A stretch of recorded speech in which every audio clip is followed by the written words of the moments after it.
Hello friends, ఇప్పుడు చూడండి.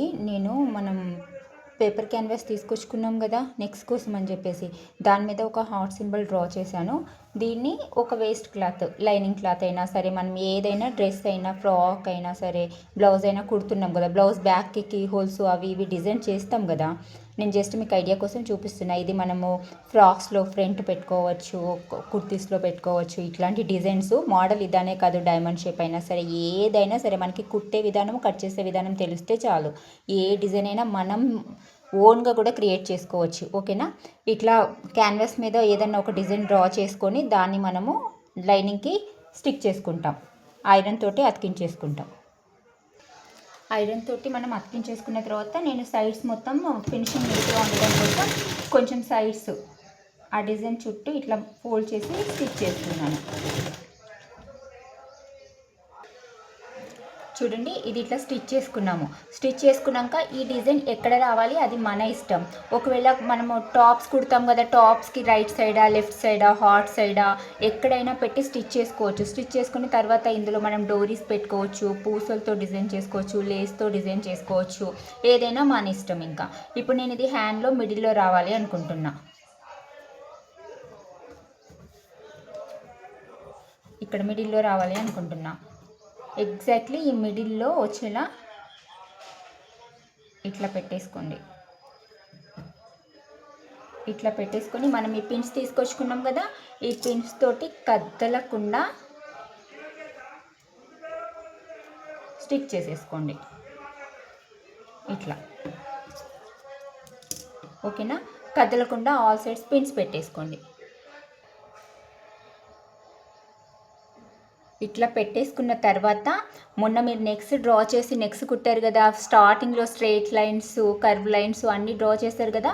ఇప్పుడు మనకి ఇక్కడ యూజ్ అవుతుంది.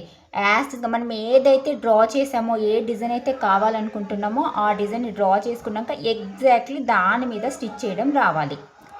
మిషన్ని హ్యాండిల్ చేసుకుంటూ నెమ్మదిగా మీరు ఏ డిజైన్ అయితే అనుకోవాలనుకుంటున్నారు, నేను ఇదే చెప్తున్నాను, ఇదనే కాదు, మీ మైండ్లో ఏ డిజైన్ ఉంటే మీరు ఏది కట్ చేసి కుడితే అదే డిజైన్ అయిపోతుంది. ఇప్పుడు దీని చుట్టూ నేను స్టిచ్ చేస్తాను.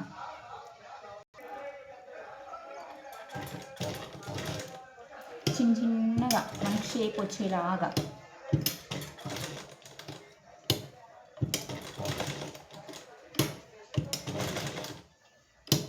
కట్ వర్క్ కూడా స్టిచ్ చేశారు కదా, సేమ్ అట్లానే. ఇప్పుడు ఒక స్లీవ్స్లో మనకి హ్యాండ్కి కింద కట్ వర్క్ ఉంది అంటే మనం ఫస్ట్ 2 ఇంచ్ బార్డర్ కట్ చేసుకుంటాం కదా, ఆ బార్డర్లో మనం కట్ వర్క్ ఇచ్చుకోవాలి. కట్ వర్క్ ఇచ్చుకున్న తర్వాత ఆ బార్డర్ని మనము పఫ్ స్లీవ్స్కి జాయిన్ చేసుకోవాలి.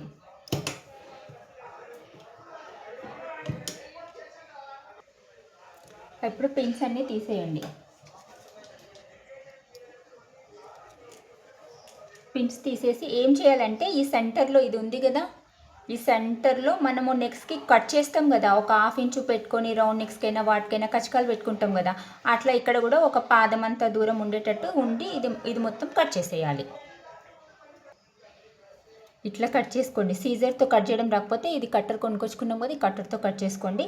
తర్వాత ఇందులో చిన్న చిన్నగా కచుకలు పెట్టేసుకొని దీన్ని లోపలికి ఉల్టాయించుకోవాలి. చూడండి, ఇప్పుడు కట్ చేసి నేను లోపలికి ఉల్టా తీసేసాను. ఇప్పుడు మనం కట్ చేసినంత ఫినిషింగ్ ఇట్లా నీట్గా వస్తుంది. తర్వాత దీని చుట్టూ హెమ్మింగ్ చేసుకోవాలి. కనబడుతుందా? ఇది మనం కీ హోల్స్, ఇది మనకి హ్యాండ్ మీద వస్తుంది డిజైన్. ఇక్కడ నుంచి మనం ఇక్కడికి పూసలన్నా ఏమన్నా హ్యాంగింగ్ చేసుకోవచ్చు, లేకపోతే సన్నగా డోరీస్ చేసి ఇందులో డోరీస్ కూడా స్టిచ్ చేసుకోవచ్చు, లేకపోతే దీని చుట్టూ మనం లేస్ అటాచ్ చేసుకోవచ్చు. తర్వాత కిందకు వచ్చేసి మనం పోట్లీ బటన్స్ రెడీ చేస్తాం కదా, పోట్లీ బటన్స్ డిజైన్ చేసుకోవచ్చు, లేస్ డిజైన్ చేసుకోవచ్చు, సమోసా డిజైన్ చేసుకోవచ్చు. ఏదైనా మన ఇష్టం. ఒకసారి నేను కొన్ని మోడల్స్ పెడతాను, అవి కుట్టడానికి ట్రై చేయండి ఈరోజు రేపు మొత్తం. ఓకేనా? ఈరోజు రేపు మనకి హ్యాండ్స్ అయిపోతే నెక్స్ట్ మనము కుర్తీ కటింగ్కి వెళ్ళిపోదాం.